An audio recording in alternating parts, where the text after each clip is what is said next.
There's something magical about slowing down, about packing light, and about chasing rain clouds instead of running from them. This weekend we left Normandy behind and set out to discover the wild coast of Brittany. We found windswept cliffs, secret beaches, spontaneous dancing, and of course, crepes. Lots of crepes. This is the kind of trip that makes you feel human again. Whenever we go away, we always try to bring our dog Max with us, if possible. As soon as we got his crate out from the basement, he was sitting in it, ready to go, making sure we didn't leave him behind. With everything packed up, we hit the road for a 2.5-hour drive southwest to Brittany, a region I'd been curious about for a long time. Brittany, or La Bretagne in French, is a region with its own individual soul. Once an independent kingdom, it wasn't officially united with France until the 16th century. Its roots are Celtic, more like Ireland and Wales than the rest of France. The Breton people are proud, resilient, and deeply connected to their land and traditions. They love the sea, music, legends, and of course their famous crepes and cider. We'd heard a lot about how beautiful the Brittany coast was, but nothing could have prepared us for just how stunning it really is. It's dramatic and peaceful all at once, with rugged cliffs, misty beaches, and little seaside towns that feel like they've been paused in time. This time we booked a mobile home for 2 nights. As we sold our caravan last autumn, it just felt too bulky for quick weekend getaways. Now we're on the hunt for something more compact, and we were fully judging every single camping car we passed on the way. 3000 €, tu crois, celui-là? Il n'y a pas de toilette dedans, c'est juste un lit et un endroit pour cuisiner. Just as we pulled up, it started raining, like proper sideways rain, and the check-in, it was classic, laid-back French vibes, long queue, soaked campers, and the staff totally unbothered. They took their time explaining everything on the site map. Beach access, toilets, pool rules, no rush, no stress, just holiday mode activated. That afternoon we chilled with our friends, and after dinner, well, things got more fun. There was live music in the bar and even a flame breather outside by the Bulls pitch because, well, why not?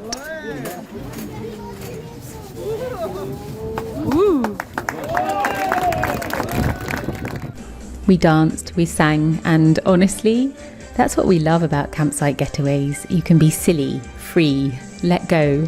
You'll probably never see these people again, so we danced like nobody was watching.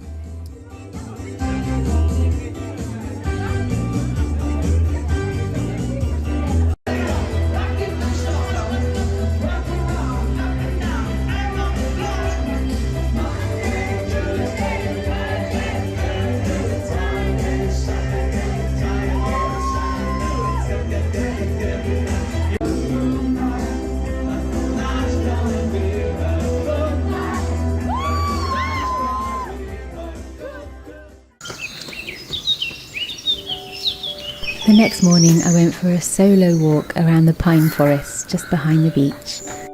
Sadly, Max can't come with us on long walks anymore. His back legs don't keep up with him properly, and he's getting on a bit. We don't know how old he is because we adopted him, but he's gone completely deaf and he's looking a bit grey around the muzzle.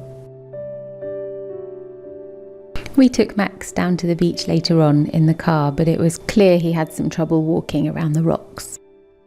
How old do you think he is? Let us know in the comments. We always ask the vet whenever we go for a checkup, and we get a different answer every time. We really have no idea, but we think he's getting on quite a bit now.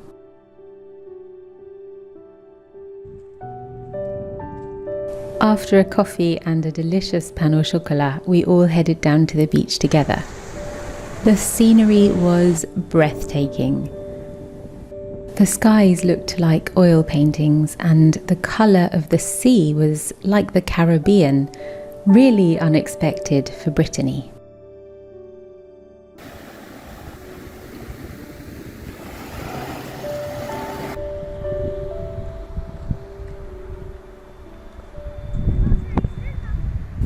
That afternoon we chilled by the pool, although I'll admit it was a little fresh.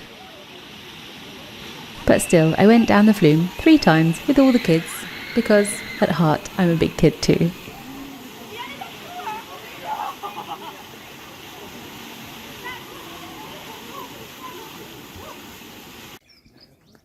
In the evening we walked down to Port Aki for dinner, a really picturesque little harbour.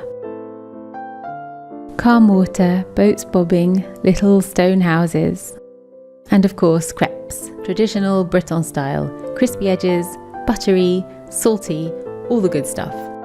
Stick around until the end where I'll share with you how to make the perfect crepe Breton. This trip reminded me why we travel, not just to see new places, but to slow down, laugh with friends and feel more ourselves.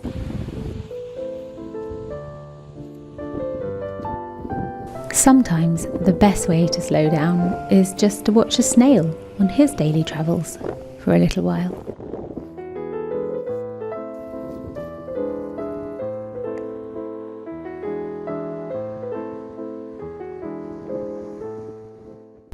Brittany isn't flashy, nor is it overrun with tourists. Instead, it offers a quiet, confident charm. A region steeped in history and authenticity. There's a deep, almost tangible sense of timelessness here, as if life has unfolded at the same steady rhythm for centuries and will continue to do so for generations to come.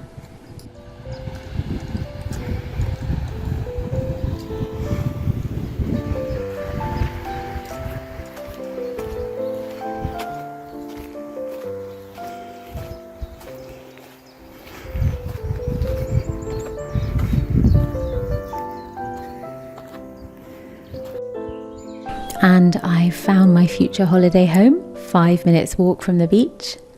Absolutely perfect. This weekend getaway came together pretty last minute, but one thing arrived just in time. Gaston Luga kindly sent me this beautiful weekend bag, and honestly, it was perfect. Compact, super stylish, and very waterproof, which, let's be honest, is a must for Brittany, where rain's pretty much guaranteed.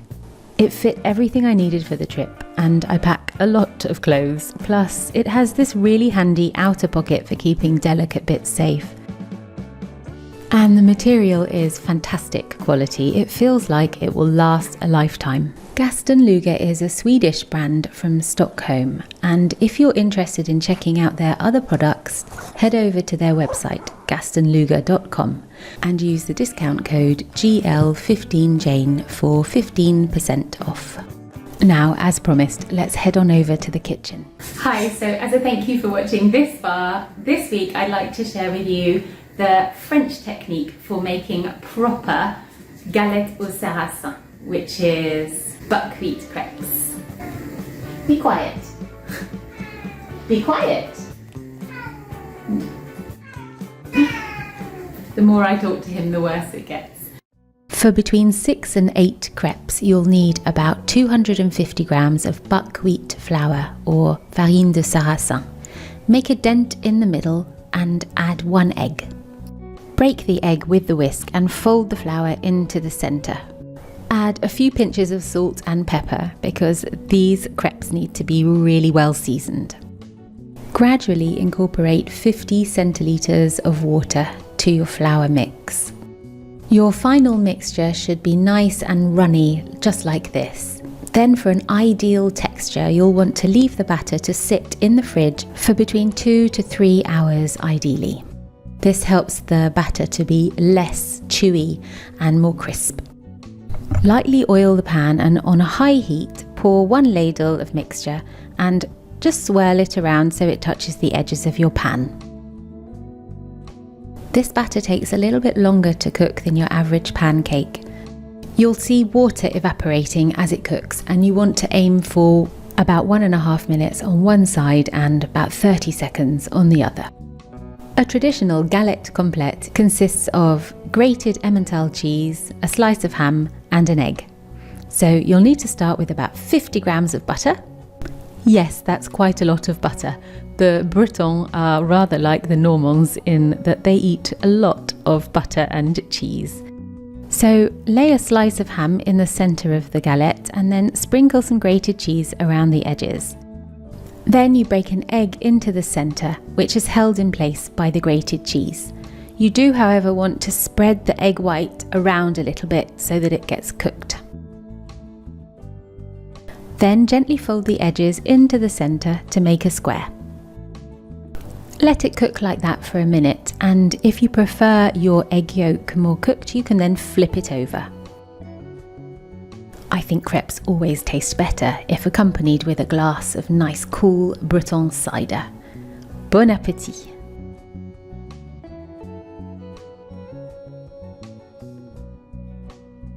Thank you so much for watching. If you enjoyed this video, please like and subscribe.